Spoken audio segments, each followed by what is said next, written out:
इसका मतलब जो भी देवी देवता हैं उन सबका जो मूल आइडेंटिटी है, परिचय है, वो है सत्य।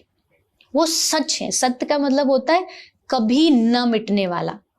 तो हमारे जितने भी देवी देवता सब सत्य हैं। इसमें अगर आप कोई प्रश्न उठाते हो कि नहीं तेरा बड़ा मेरा बड़ा, इसका मतलब आपने अभी तक उन्हें जाना नहीं। ग्रंथ भी नहीं होना चाहिए, क्योंकि आजकल का जो यूथ है वो ऐसा हो गया, जब वो कोई पोस्ट करता है चीजें तो उसके चेहरे की खुशी या अंतर खुशी जो होती है वो डिपेंड करती है कि अगले 2-3 घंटे में लाइक्स कितने आ गए। और बहुत से लोग हमेशा ये स्टोरी डालते रहते हैं कि यार हमारी स्टोरी को तो 1000-2000 लोग देख लेते हैं, बट जब हम पोस्ट डालते हैं तो 50 लोग भी लाइक नहीं करते। तो वही यूथ जो है जो इतना हैप्पी दिखने में लगा है सोशल मीडिया में, आप भी बहुत से इन्फ्लुएंसर से मिलती होंगी, तो एक फेकनेस तो है कहीं ना कहीं, जो सोशल मीडिया में दिखता है वो वैसा है नहीं।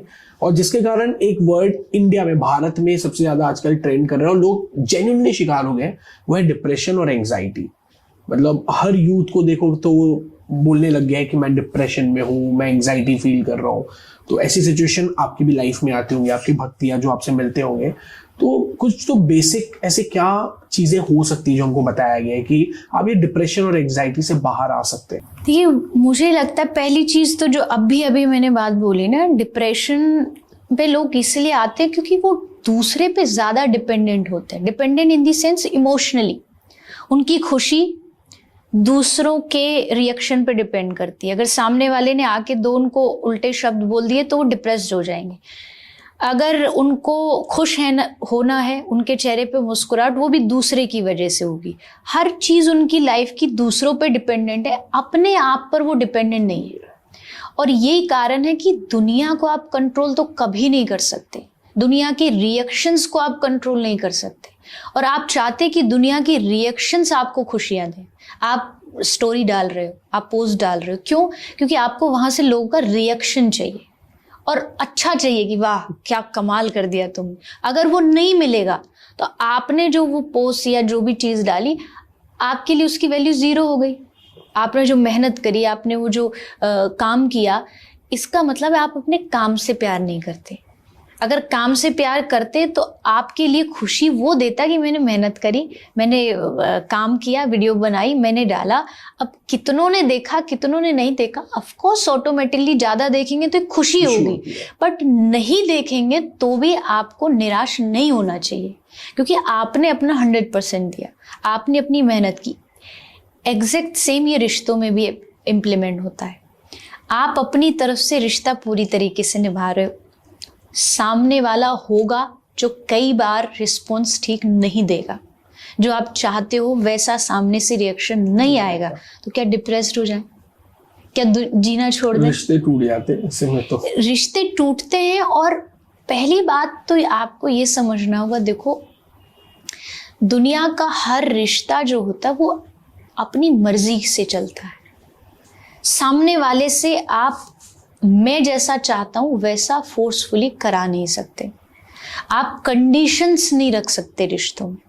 आपको एक लिस्ट बना के नहीं दे सकते कि टू डू लिस्ट ये है, आपको ये आज ही बता दो। जैसे कोई आज की बात करें तो कोई शादी करने जा रहा है तो उनकी एक पहले से लिस्ट तैयार होती है। लड़कियों की ख्वाहिश रहती है, हाँ। लड़कों की अलग ख्वाहिश रहती है, एक्सपेक्टेशन। तो इसमें वो टिक लगा दो, ये थोड़ी होता है भाई। सिचुएशन बदलेंगी तो आज शायद जिसको टिक लगा रहे हो वो चेंज भी हो सकता है। आपको फ्लेक्सिबल होना पड़ता है।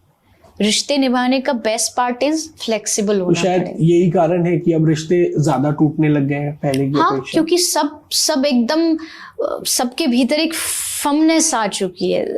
They don't want to change, एक आदत भी नहीं बदलना चाहते।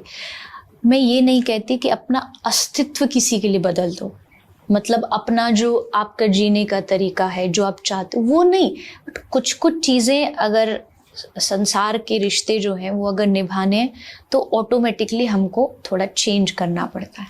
ठीक है, आप तो बड़ी लकी रही कि आपको एक ऐसी फैमिली मिली शादी के पहले और शादी के बाद, जिन्होंने आपकी स्पिरिचुअल जर्नी और आपकी चीजों में आपका सपोर्ट किया आगे बढ़ने के लिए। आजकल देखने को मिलता है कि जो लड़कियां हैं वो अपने करियर को लेके इतनी एंथुजियास्टिक है, और हो सकता है उनका हस्बैंड बहुत कमा रहा हो, लेकिन वो अगर कम कमा रही है तो भी उनको लगता है कि मैं जॉब में रहूं, वहां सिक्योरिटी रहे, और वो अलग अलग शहरों में पूरी जिंदगी वैसे निकाल देते हैं लोग कि तुम यहाँ हम वहां, जाने हो कहाँ। उसके बाद भी फिर वो फील नहीं रहता रिश्तों को लेके। तो आपको क्या लगता है कि एक अच्छी लाइफ के लिए, ताकि फिर जो आने वाली जनरेशन है वो फिर आप क्या संस्कार दोगे? फिर वहां पे लॉयल्टी वाली चीजें कम हो जाती है। तो आपके हिसाब से प्रेम कैसा रहे कि प्रेम के साथ साथ आप, क्योंकि करियर को भी आपको बैलेंस करना है और परिवार को भी, लेकिन जब सेक्रीफाइस की बात आती है तो लोग हमेशा परिवार पहले सेक्रीफाइस करते हैं, अपने करियर को नहीं करते। तो व्हाट्स योर टेक? थोड़ा टफ है लेकिन देखो, हर लड़की को अपना एक करियर तो रखना ही चाहिए, इसमें मैं कोई नहीं होती कुछ बोलने वाली। लेकिन जैसा आपने बहुत अच्छी बात कही बीच में कि फिर आप आगे आने वाले जो पीढ़ी है उसको क्या दोगे, वहाँ तो आपको थोड़ा सा अगर सेक्रीफाइस अपने सपने को करना पड़े तो आपको करना चाहिए। मैं ये नहीं कहती कि अपना जीवन ही मिटा दीजिए, क्योंकि ऐसा होता है, बहुत सारी लड़कियां बहुत आगे बढ़ना चाहती हैं बट फैमिली चॉइस देती नहीं है। लेकिन इतना भी नहीं अंधे हो जाइए कि आपको यही याद ना रहे कि मुझे मेरा एक परिवार भी है, उसको साथ लेके चलना है, उसको संग लेके चलना है। फॉर एन एग्जाम्पल, एक लड़का, जैसे एक लड़का होता है वो अपना काम भी करता है, परिवार को भी साथ लेके चलता है, तो वो चल इसलिए पा रहा है, उसका रीज़न भी ऑफ कोर्स यही है कि उसकी जो वाइफ है या परिवार है, जो फीमेल्स हैं, उसको सपोर्ट कर रही है। एग्जैक्ट सेम वे में अगर कोई फीमेल करती है तो आई थिंक मेल को, चाहे वो फादर हो घर का या पति हो, बेटा, सपोर्ट करना चाहिए। तो इससे आपका खुद का जो लाइफ है वो बैलेंस में चलेगी। लेकिन करियर ज़रूर बनाइए, आगे बढ़िए। मैं खुद एक ऐसे क्षेत्र में हूँ जहाँ मुझे आगे बढ़ना है, लेकिन जैसा आज मेट्रो सिटीज़ में देखा जाता है, कभी कभार इस करियर के नाम पर हम कुछ अमर्यादित चीज़ें करते हैं और वो फिर आगे आने वाली पीढ़ी को, आपके जो बच्चे हैं, उनको परेशान करेगी।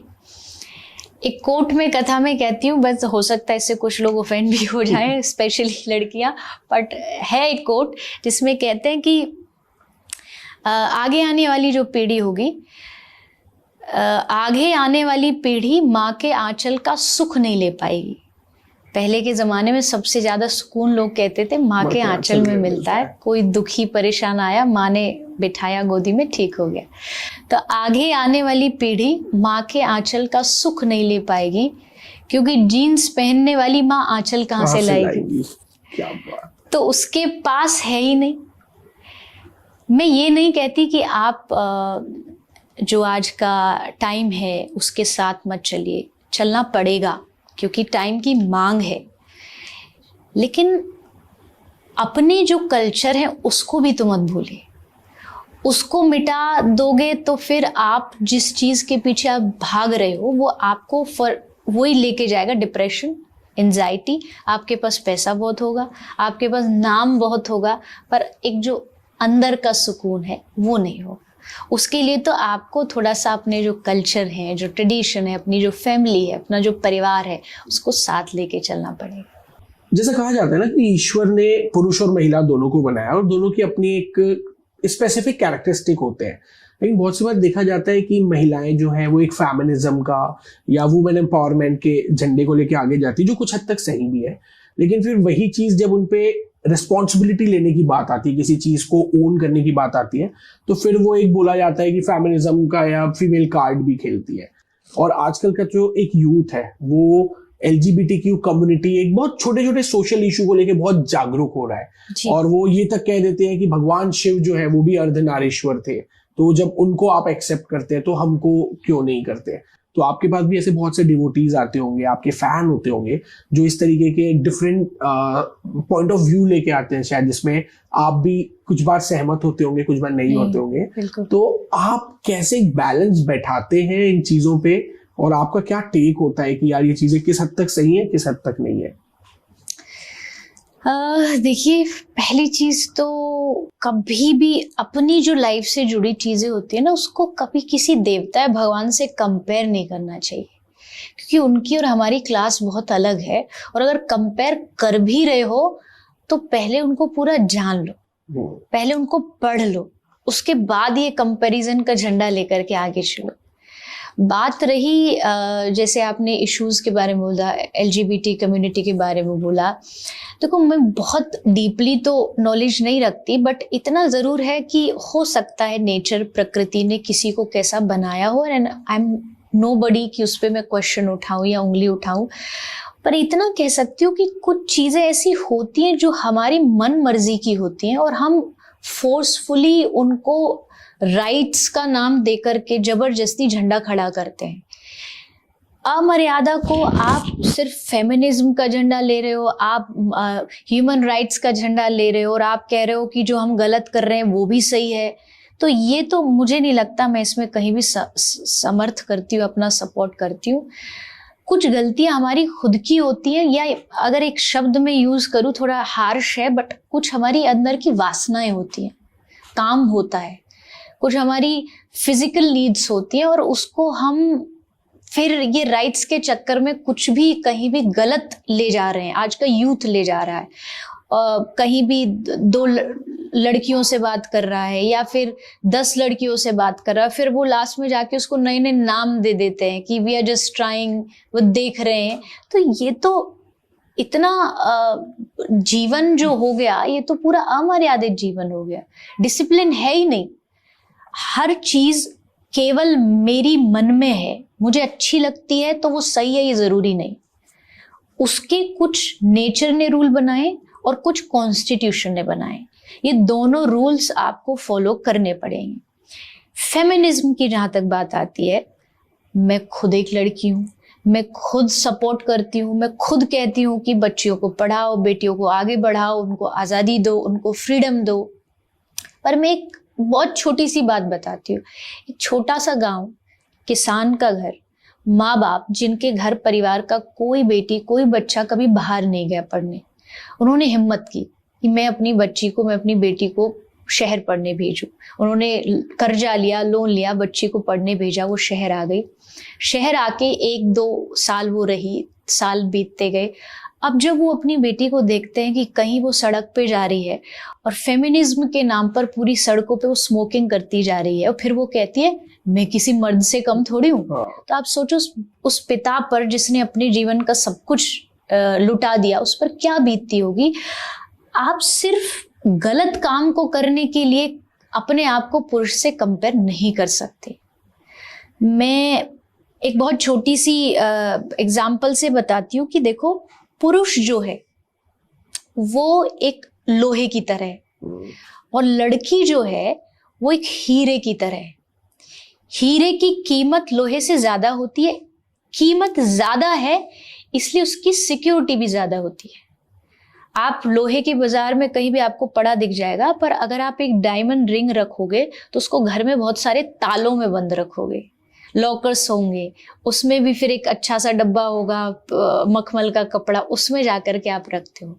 तो अगर लड़कियों के कुछ नियम हैं तो वो इसलिए नहीं है कि वो कमजोर है, वो इसलिए है क्योंकि वो कीमती हैं, उनकी कीमत ज्यादा है, इसलिए उनके लाइफ की कुछ डिसिप्लिन है।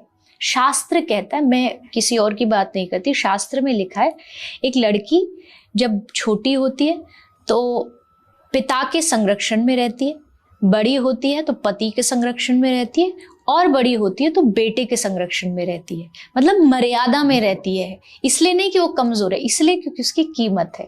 और आप उस मर्यादा को तार तार कर देते। मैं कहती हूँ अगर कंपैरिजन करना, अच्छे कामों में खूब करिए। आज लड़कियां पायलट्स बन रही हैं, आज लड़कियां एवरेस्ट पे जा रही है, तो ये सब चीजें अच्छी है, खूब आगे बढ़े, खूब हमारा देश तरक्की करे, पर गलत चीजों को आड़ ना बनाए, गलत चीजों को, नशे को या फिर अमर्यादित चीजों को फेमिनिज्म का नाम देके आगे ना बढ़े। आपने अयोध्या मंदिर के दर्शन किए? नया मंदिर बन गया है भव्य, पूरे विश्व में जिसकी चर्चा हो रही है, तो आपने दर्शन किया अयोध्या मंदिर का? बहुत दुख है मुझे, इनविटेशन उस समय भी आया था लेकिन मैं कुछ नहीं जा पाई, बट राम जी की कृपा हो तो शायद बहुत जल्द दर्शन करने जाऊं।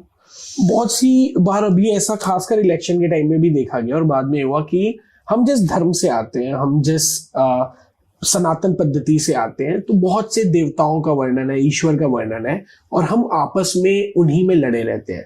कुछ लोगों ने कहा कि हम राम मंदिर इसलिए नहीं जाएंगे कि हम कृष्ण को मानते हैं, और क्योंकि आप एक कृष्ण भक्त हैं तो आप कैसे देखते हो उन लोगों के लिए, आप क्या मैसेज देना चाहेंगी कि यार ये सही है, गलत है या क्या है? एकदम गलत है। आप कृष्ण को मानते हो और आप कहते हो मैं राम को नहीं मानूंगा, ये तो एकदम ही पागलपन है, ऐसा हो ही नहीं सकता।